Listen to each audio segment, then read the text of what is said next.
السلام عليكم. النهارده هنعمل الفاصوليا الخضراء بطريقه جديده كده، وهنعملها صيامي مع رز بالشعريه. هتعجبكم قوي. الناس اللي ما بتحبش الفاصوليا الخضراء هتعجبها قوي. يلا نسميه بسم الله. معانا معلقتين كبار من الزيت على النار. هضيف عليهم بصله كبيره متقطعه مكعبات صغيره، واقلب بقى كده. اول ما تبتدي تدبل معايا هنزل عليها بنص معلقه صغيره من الفلفل الاسود الناعم، واقلب بقى مع بعض كده. هضيف كمان قرن فلفل صغير حراق، هقطعه كده بالشرائح. ممكن استبدله فلفل بارد.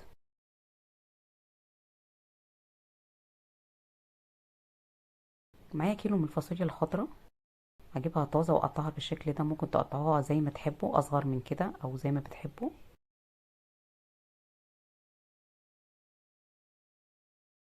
هقلب بقى البصل مع الفاصوليا كده، اشوحها كده تشويحه حلوه. عملنا قبل كده الباميه وعملنا الويكا، وعملنا وصفات حلوه كتير هتلاقوها في صندوق الوصف، واسيب لكم اللينك بتاعها في اخر الفيديو. هضيف عليها مكعب خضروات وهقلب كده مع بعض. الفاصوليا الخضراء طبعا القيمه الغذائيه بتاعتها عاليه جدا. وهضيف عليها جزرتين كبار مبشورين، وده طبعا بيعلي القيمة الغذائية وفي نفس الوقت بيديها طعم حلو قوي. بيخلي كده ليها طعم حلو وبتفتح النفس، والأطفال هيحبوها قوي. هقلب بقى مع بعض، اشوحهم بقى مع بعض كده.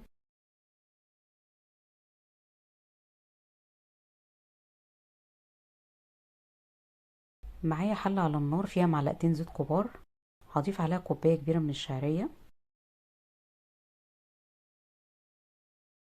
هفضل اقلب فيها كده لحد ما تاخد معايا اللون الذهبي. هكون غاسلة الرز، معايا كيلو رز مصري بلدي. هنقيه واغسله كويس قوي واصفيه.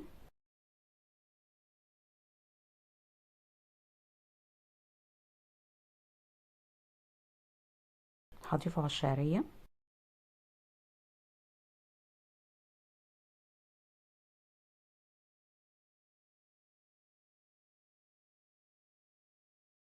واقلب بقى الشعرية مع الرز كده. اغلف كل الرز والشعرية بالزيت عشان يطلع كده مفرفر كده. هفضل اقلبهم مع بعض كده لحد ما المية تنشف خالص بتاعت الرز. هضيف عليهم معلقتين صغيرين من الملح.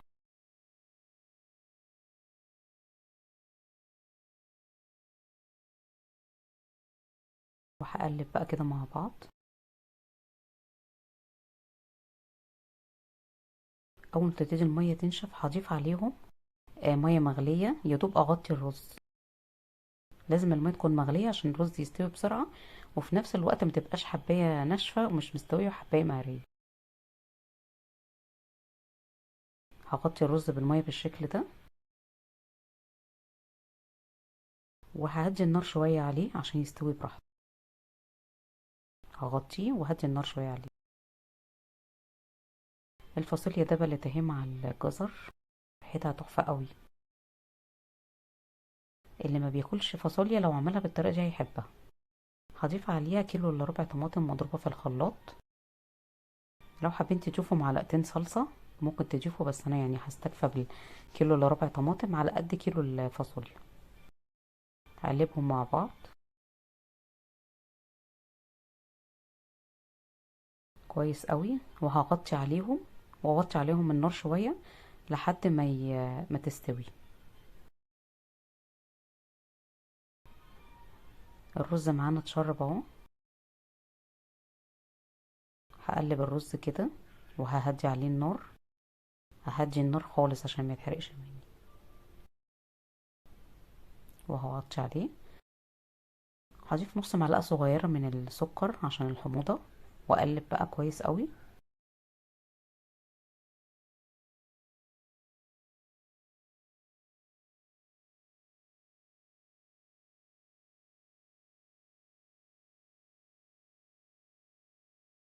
الفاصوليا لسه شوية هغطي عليها. الرز استوى معايا، بصوا مفيش ولا حباية لازقة في الحلة، ومفرفر ازاي.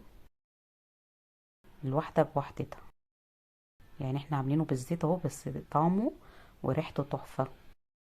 مش لازم كل يوم نعمل لحمة وفراخ، اهم حاجة نصلي على رسول الله ونعمل الاكل كده بحب، هيطلع طعمه حلو قوي. الفاصوليا استوت معانا اهي، بصوا شكلها تحفة قوي. خلاص استوت معانا، هطفي عليها. معايا معلقة زيت على النار كبيرة، هضيف عليها معلقة كبيرة من الثوم، معاها معلقة ملح صغيرة، وهقلب. الخطوة دي ممكن تحطوا الثوم ني وتغلي غلوة وتطفوا عليها، لكن انا بحب اعمل لها طشة كده، بتخلي طعمها حلو قوي، بتديها ريحة حلوة قوي. الثوم مع الملح مع الزيت بس، اعمل الطشة واحطها على طول على الفرن. الله، الله على الجمال. بصوا، طبق فاصوليا يعني يفتح النفس.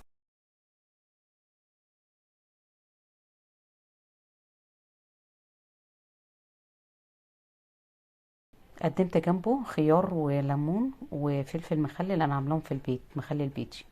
لو عجبكم الفيديو ما تنسوش تشتركوا في القناة واعملوا لايك وفعلوا الجرس عشان يوصل لكم كل جديد. باي باي.